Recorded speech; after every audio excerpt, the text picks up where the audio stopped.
Assalamualaikum warahmatullahi wabarakatuh. Shalom, Om Swastiastu, Namo Buddhaya, dan salam kebajikan. Perkenalkan, saya Rosa Angelina, mahasiswa Fakultas Vokasi Universitas Brawijaya, Prodi Administrasi Bisnis dengan NIM 2531405071111120. Di sini saya akan memaparkan hasil analisis saya terkait video amandemen Undang-Undang Dasar 1945 sebagai penugasan dari mata kuliah kewarganegaraan. Yang pertama, yaitu inti dari pembahasan video.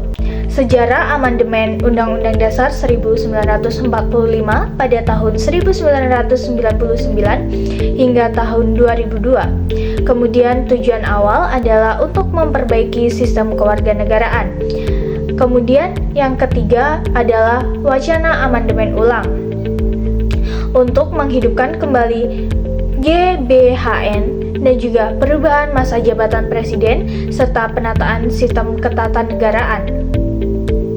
Yang secara historis, amandemen sebelumnya, yang pertama, membatasi kekuasaan presiden. Yang kedua, memperkuat DPR dan lembaga hukum.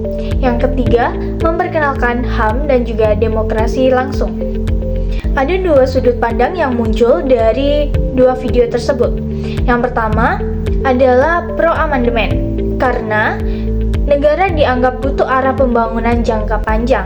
Yang kedua, sistem sekarang dianggap terlalu bebas dan tidak terarah. Yang ketiga, perlu penyempurnaan konstitusi sesuai perkembangan zaman. Kemudian timbul pula kontra dari amandemen.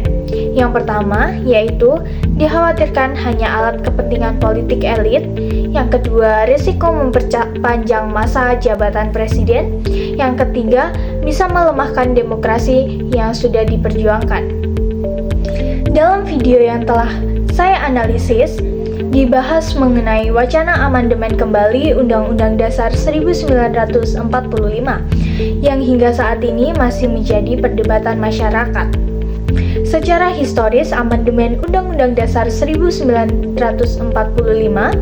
yang dilakukan pada tahun 1999 hingga tahun 2002 bertujuan untuk memperbaiki sistem ketatanegaraan Indonesia, khususnya dalam memperbaiki kekuasaan presiden, memperkuat demokrasi, serta menjamin hak asasi manusia, serta perubahan tersebut menjadi tonggak penting dalam transisi Indonesia menuju negara demokrasi.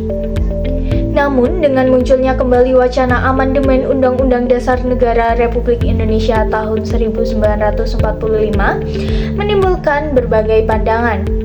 Dari sisi yang mendukung, amandemen dianggap perlu untuk menyesuaikan kondisi konstitusi dengan perkembangan zaman. Salah satu alasan utama adalah kebutuhan akan haluan negara atau GBHN sebagai pedoman pembangunan jangka panjang agar arah kebijakan nasional lebih terstruktur dan berkelanjutan. Namun, dari sisi lain, terdapat kekhawatiran dari pihak yang menolak amandemen.